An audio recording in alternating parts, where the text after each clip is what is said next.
Hello， 欢迎收看《Go Go 共哈巴》，我是敏华。很多人都会发现哦，天气好冷哦，会有这样的一个毛病，就是会抽筋。揪筋就是抽筋了。那为什么会揪筋？揪筋怎么办呢？其实下半身的保暖小暖非常的重要哦。我们来听听看医生怎么说。在睡梦中会抽筋的话，最主要2个原因。第一个的话是局部我们的脚的循环不太好，所以说使得在夜间的时候循环就更差，使得他的脚就抽筋了。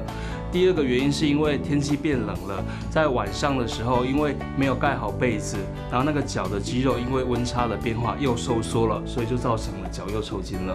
寒天气候寒冷，当人体保卫功能不足，如果在睡梦的时候将脚暴露在棉被之外，就很容易会被寒气入侵，造成揪筋的现象。预防揪筋，除了平时要多运动，增强自己的体能之外，在入睡的时候也要特别注意下肢的小暖。在防范抽筋上面来讲的话，有几个要注意的点。第一个就是说，我们要注意我们的局部的一个循环，最好可以改善它。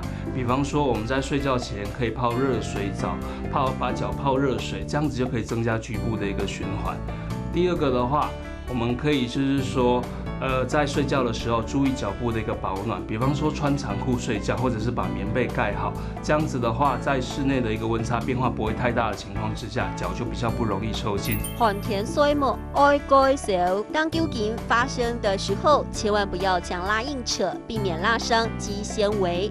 可以用热敷的方式，同时朝收缩肌肉的相反方向来伸展，或者是采取用力压穴道的方式，让它可以缓解。此外，也要适时的补充水分，避免酒精或是咖啡因等刺激食物，才能够避免反复发生揪筋的情况。Hello， 各位观众朋友们，今天呢，我们认识了许多新的单字，明珠带大家复习一遍哦。来看到第一个单字，你们一定很喜欢，就是睡觉，睡梦，睡梦。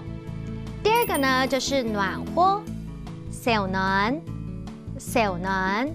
第三个，我们来学一整句话哦。来看到就是冬天睡觉要保暖，寒天睡夢愛改少，寒天睡夢愛改少，寒天睡夢愛改少，這樣唔會寒到哦。好，我們下次見了，拜拜。